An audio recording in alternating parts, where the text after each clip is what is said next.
On May 28, 2025, President Donald Trump commuted the federal life sentences of Larry Hoover, the 74-year-old co-founder of the Gangster Disciples, a Chicago-based street gang.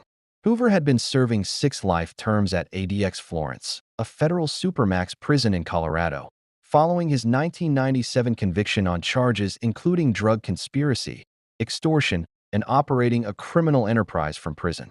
Despite the commutation of his federal sentences, Hoover remains incarcerated due to a 150 to 200-year state sentence for a 1973 murder conviction in Illinois. His parole request was denied in 2024, and he is expected to be transferred back to Illinois to continue serving his state sentence. Hoover's legal team, led by attorney Jennifer Bonjean, argued for his release under the First Step Act, highlighting his alleged rehabilitation and nearly 3 decades in solitary confinement.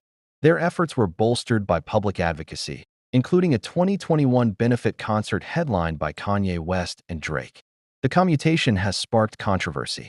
Former federal prosecutor Ron Safer, who led the 1997 case against Hoover, expressed disappointment, emphasizing Hoover's role in orchestrating gang activities from prison. President Trump's decision to commute Hoover's sentence is part of a broader series of clemency actions, including pardons and commutations for various individuals. While Hoover's federal sentences have been commuted, his future remains uncertain as he continues to serve his state sentence in Illinois.